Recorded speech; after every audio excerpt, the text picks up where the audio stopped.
Votre invité à présent dans la grande interview en direct sur Boursorama, c'est l'économiste Jean-Pierre Petit, président des Cahiers Verts de l'économie. Bonjour Jean-Pierre. Bonjour David. Donald Trump est installé depuis quoi, 2 mois et demi, ouais, 2 mois et demi en gros, à la Maison Blanche. Si on devait faire un premier bilan, on dirait quoi? Un bilan général. Ouais. Est-ce qu'on dit que malgré les revirements, malgré les cafouillages, malgré, il avance? Oui, bien sûr. Déjà, il faut voir le nombre de décisions. Peut-être pas dans la bonne direction, mais en tout cas, il avance. Il avance et il fait ce qu'il a dit pour l'essentiel. Ouais. Après, il y a l'ampleur et le rythme des différents domaines d'activité sur lesquels il peut jouer. Par exemple, sur les droits de douane, on ne pensait pas que ce serait aussi rapide. Ouais. D'ailleurs, il n'avait pas mentionné ça dans sa campagne de façon particulièrement marquée. Je veux dire par là que par rapport à son premier mandat, là, ce qui frappe, c'est qu'il va beaucoup plus fort et beaucoup plus vite. Je rappelle que durant son premier mandat, les droits de douane ont commencé à être augmentés seulement en janvier 2018, c'est-à-dire 1 an après sa prise de fonction. Là, c'est beaucoup plus rapide. Voilà. Sinon, c'est... Juste un truc, sur les droits de douane. Il est convaincu que les droits de douane sont bons pour les États-Unis. Si Jean-Pierre Petit était dans un bureau face à Donald Trump, qu'est-ce que, sans aucune caméra, vous lui diriez quoi sur les droits de douane? Non, sur les droits de douane, je dirais qu'il faudrait être beaucoup plus ciblé que cela. Il y a probablement des domaines d'activité où des droits de douane pourraient se justifier.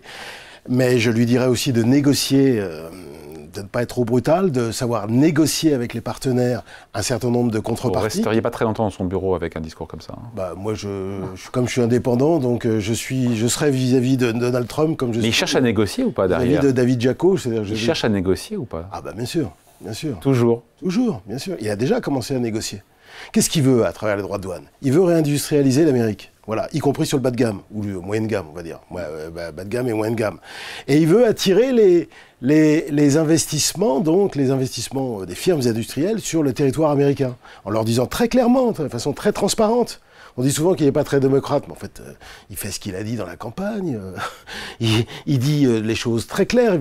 Son attitude vis-à-vis de Zelensky était peut-être brutale, mais elle était très claire, transparente. Voilà.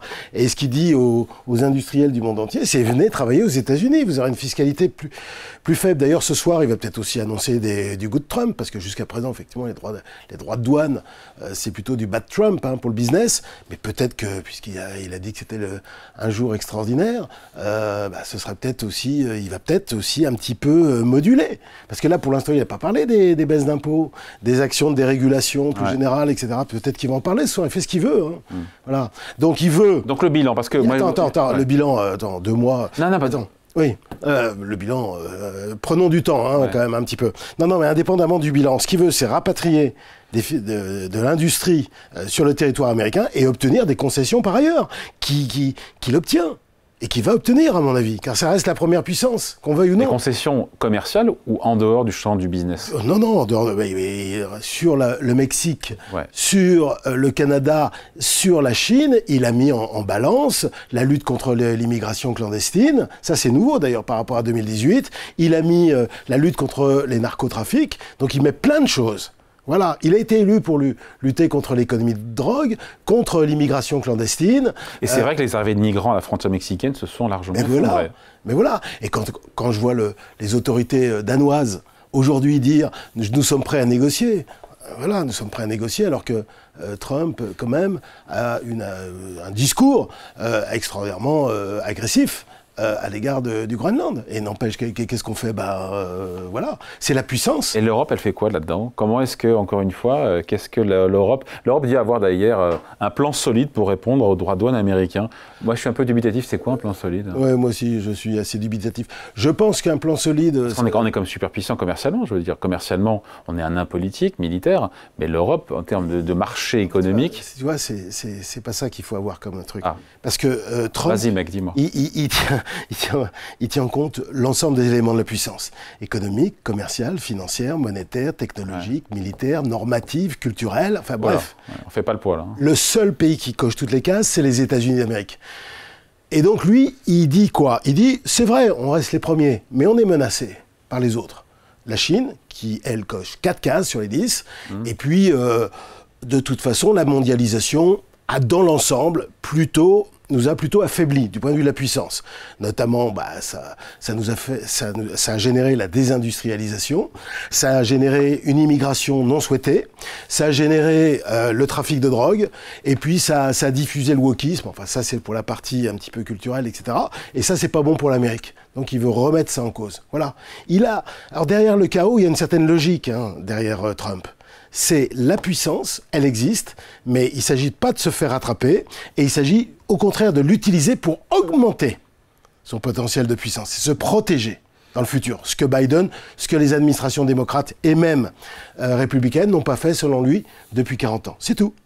C'est ça, Trump. Voilà. Donc c'est la puissance. Puissance intérieure, puissance extérieure. Puissance intérieure, moi je prends des décrets. Je prends une 60aine de décrets, là. Alors qu'en France, on aurait déjà inventé 5 comités Théodule, nommé des hauts conseils, etc. Et on ne foutrait rien au bout d'un an. Lui, il prend des décisions directes sur l'immigration clandestine. Des mesures de police directes sur l'immigration clandestine, sur les droits de douane, sur plein de choses. Voilà. Lui, il est actif. L'autorité de l'État. Il rétablit l'autorité de l'État fédéral. Il rétablit 100 000 fonctionnaires licenciés, selon les médias américains. Oui. C'est comme hyper violent. Mais violent, ça c'est ce que tu dis. Dans un État qui n'est pas un pays qui n'est pas suradministré. Si tu prends la référence la France, d'accord, mais c'est pas. Je te signale que c'est pas une référence très brillante la France aux yeux des Américains et l'Europe d'une manière générale. Voilà. Tu vas pas convaincre beaucoup d'Américains. Je parle même pas des républicains ou de Trump sur le modèle européen. C'est ce qu'ils en pensent de l'Union européenne. Pourquoi ils méprisent l'Europe ? Pourquoi il méprise l'Union européenne? Parce que pour lui, c'est une construction artificielle auquel personne ne comprend rien, d'ailleurs, y compris les Européens. Les institutions communautaires, le droit communautaire, c'est devenu incompréhensible. C'est mou, c'est lent, c'est lâche et c'est inefficace. Sur la défense, la Commission a quand même... Non mais tu rigoles ou quoi? Quel est le discours? Quel est le discours européen depuis 40 ans? Moi, je peux te dire, je suis ça depuis plus longtemps même. C'est le discours, on va vous protéger, les Européens. On va vous protéger. Et dans le premier domaine de protection d'un État, c'est-à-dire protection par rapport à l'agressivité ou l'agression extérieure, c'est la défense. Mais tout ce qu'on a été capable de faire en matière de dépenses publiques, c'était justement de réduire les dépenses. Ok, il y a un wake-up call là, je veux dire 850 milliards d'euros, la Commission. Le premier discours très agressif de Poutine, c'est 2008. L'intervention en Géorgie, c'est 2008. Crimée, 2014. Les discours d'Obama et le premier mandat de Trump. Les discours de Xi Jinping à partir de début 2013. Son premier mandat, Xi Jinping, c'est début... c'est plus bisounours depuis longtemps. Et il faut attendre 2025 pour se réveiller. Donc, en tout cas, Trump avait dit des choses, il le fait, encore une fois. Les fonctionnaires, 100 000, beaucoup de grandes entreprises qui ont renoncé à leur politique de diversité ou d'inclusion, c'est ce qu'ils souhaitaient. Les arrivées de migrants à la frontière qui ont beaucoup baissé. La lutte contre le trafic de drogue, alors là, il faudra du temps pour évaluer, mais voilà, il prend des... Il a évoqué la perspective, sans blague, il a dit d'accomplir un troisième mandat à la Maison-Blanche, alors que la Constitution l'en empêche. Il y a une manœuvre qui ressemblerait à ce qui s'est passé en Russie, avec Poutine... Premier ministre, Medvedev président, etc., etc. Ça, on verra. Il aura 82 ans quand même dans 4 ans. Donc on en reparlera si tu veux. Mais on peut modifier la Constitution américaine. Il faut une majorité qualifiée. Oui, bien sûr. A priori, qu'il n'aura pas. On n'en sait rien, en fait. Attends, ne se prononce pas trop vite. On verra. C'est dit dans les médias, après. Voilà. Oui, c'est difficile de modifier. Parce qu'il faut aussi que les États fédérés, à hauteur de 2 tiers, valident le processus. Voilà. Non, rétablissement de l'autorité de l'État, autorité intérieure et autorité extérieure. C'est-à-dire, Avant de reparler des droits de douane, Jean-Pierre Petit, les boîtes françaises et européennes qui ont été interpellées par cette lettre émise par l'ambassade des États-Unis, si elles veulent poursuivre en gros leur activité avec l'administration de Donald Trump, eh bien elles doivent oublier le principe d'égalité, de parité et d'inclusion. Rien ne le choque, lui. Non, il considère qu'il est le chef de l'administration fédérale américaine, ce qui est incontestable, et que tous les contractants avec lesquels il a... oui, mais il applique sa politique, c'est normal. Enfin, c'est normal. D'un point de vue strictement, je n'ai pas dit que j'approuvais, mais... C'est une forme d'ingérence sur les boîtes françaises qui... Ingérence. Mais Obama, sous l'administration Obama, tu sais que c'est là où il y a eu... ça remonte avant Obama, mais l'OFAC, c'est-à-dire l'organisme qui sanctionne les entreprises étrangères. C'est là où tu as eu la plus grande vague de sanctions. Tu te rappelles pas de l'amende de BNPP, par exemple? Tout simplement parce qu'il utilisait le dollar. Oui. C'est pas l'extraterritorialité, ça? Si. Non, mais les gens se font un film sur Biden ou sur Obama. L'AUKUS, c'est Biden, que je sache. Tu crois que l'IRA, c'était très sympa à l'égard des entreprises européennes? Mais c'était du dumping pur et simple. Non mais les gens, dont on profite aussi. Ils aiment bien les commentateurs européens. Enfin franchement, pour le wake-up call, il faudrait aussi le faire pour l'ensemble des élites européennes et pas seulement la Commission européenne, si tu veux. Voilà. On est en train de s'apercevoir que c'est une puissance et qui tient à affirmer sa puissance. D'ailleurs, c'est pas la première fois dans l'histoire. Enfin, qu'est-ce qu'on fait, nous, Européens? On se laisse écraser? On fait quoi, alors? Là, ça dépend dans quel domaine. Mais disons que sur la défense, enfin, on a un peu réagi. Mais je demande aussi à ce que... Parce que... Ouais, je pense que beaucoup de pays européens vont continuer à acheter des F-35. Mais ça, c'est autre chose encore, si tu veux. Mais non, mais attends. Faut pas confondre la défense, enfin les dépenses militaires dans le PIB, qui doit progresser, et le fait que ça bénéficie à des entreprises européennes. Ça, c'est la préférence communautaire. C'est surtout mieux pour nous. Bah oui. Nous, la France, c'est un des rares domaines où on produit plus qu'on consomme. Voilà, c'est la défense. Oui, parce que le F-35, ça pose des problèmes, mais il n'y a pas que le F-35. On est très en retard dans les drones, on est très en retard dans le renseignement, on est très en retard dans la défense anti-aérienne. Là, à court terme, pour Dassault Aviation, effectivement, il n'y a pas de raison de voir un gros shift. Sauf si la situation se dégradait très fortement, de voir un gros passage des F-35 vers le Rafale, par exemple. Mais on peut envisager des choses. Là, pour une fois, la France est en bonne position, si je puis dire. Voilà. Bon, sur les droits de douane aujourd'hui, jour de la libération, selon Trump, on saura tout à 22h. C'est toujours évidemment le flou. Est-ce que ces barrières douanières, leur ampleur, taux universel, on parle de 20%, des taux... personnalisé, appliqué immédiatement, en fait. Exemption. Oui, c'est une superposition d'une approche pays, d'une approche secteur, parce qu'il a parlé de l'automobile, il a parlé de l'aluminium, de l'acier, des pays, les pays, c'est Mexique, Canada, Chine, Europe, pour l'essentiel, hein, c'est les principaux. Rien que le Mexique, Canada, Chine, c'est 35% des imports américains, donc c'est énorme. Donc tu as une superposition qui rend le truc, et puis tu as des droits de douane qui peuvent se cumuler, ou s'emboîter. C'est-à-dire qu'on peut très bien annoncer 25% sur l'automobile et 20% pour l'ensemble, mais ça peut... Ça ferait cumulatif? On ne sait pas. Mais tout est possible. Tout est possible. Normalement, ça s'emboîte. Enfin, la logique, c'est plutôt ça devrait s'emboîter. Mais s'emboîter, ça veut dire quoi, s'emboîter? C'est-à-dire que les 20% seraient compris dans les 25%. Ah oui, d'accord. Voilà. Ouais. Donc, en fait, mais on ne sait pas ça. La réciprocité, comment la définir?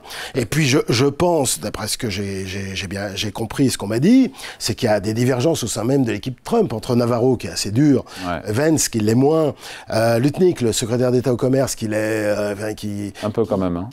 Qui a tendance à faire un petit peu la synthèse en quelque sorte.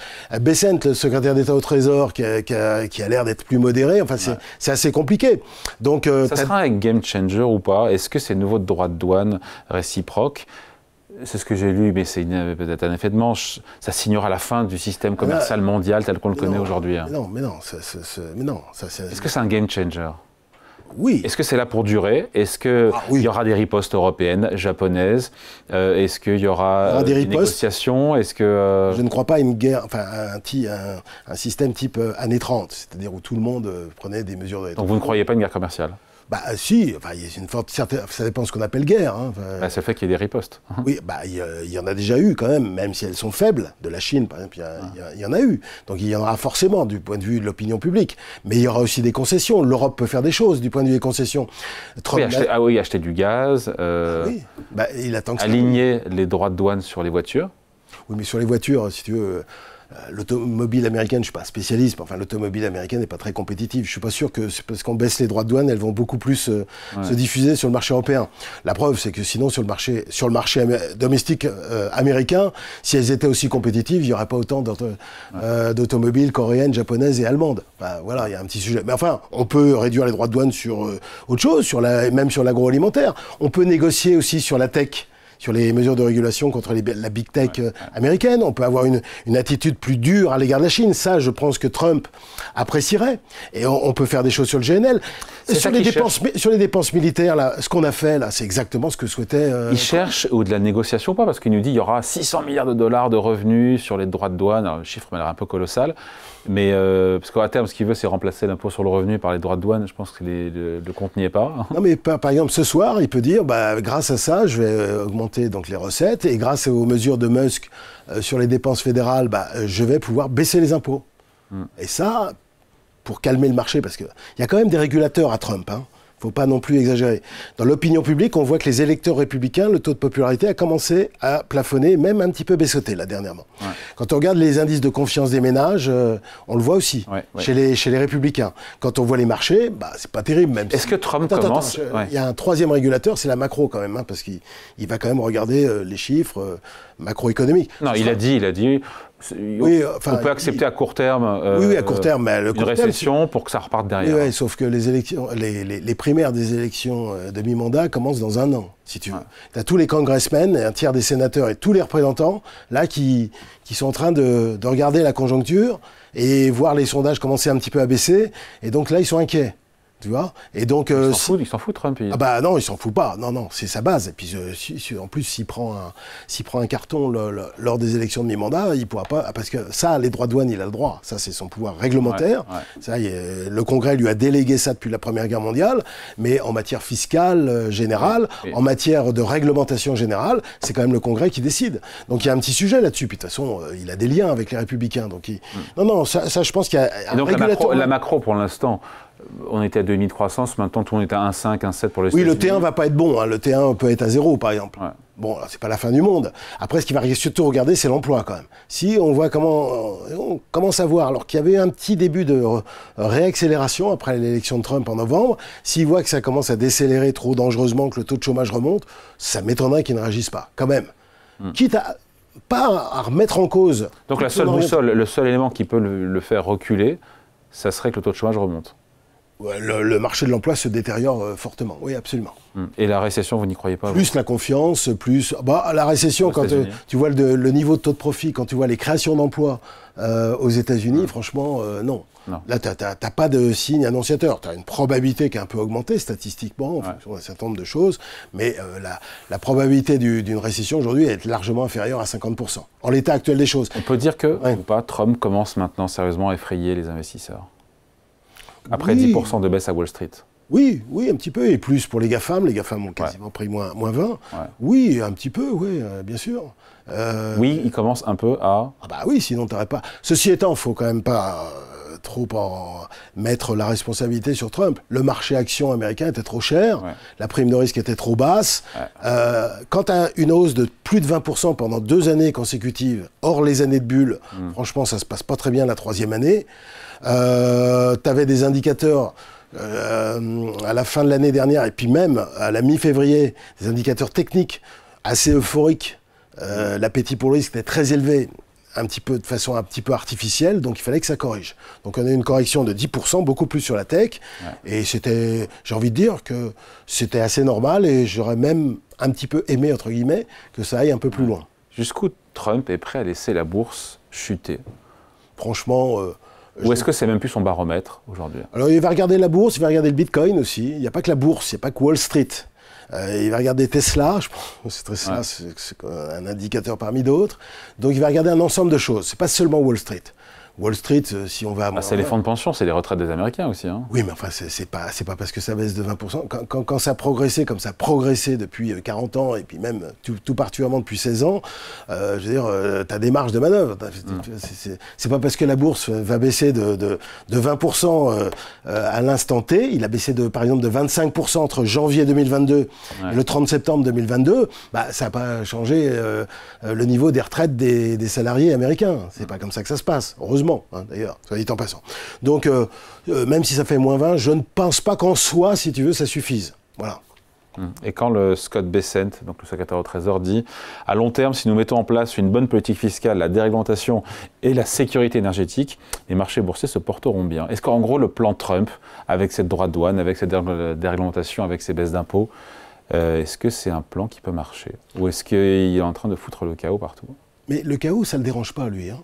Lui, c'est un réformateur. C'est Patton, si tu veux. Le général Patton? Général Patton. Moi, je l'ai comparé. Il y a des investisseurs qui m'ont demandé de le comparer à un personnage historique. Moi, j'ai pas mal étudié l'histoire américaine, donc je l'ai comparé à Patton. C'était un type insupportable, Patton, au plan personnel. Un caractère absolument... voilà. C'était un agressif, c'était tout ce que tu veux. C'était du Trump, en gros.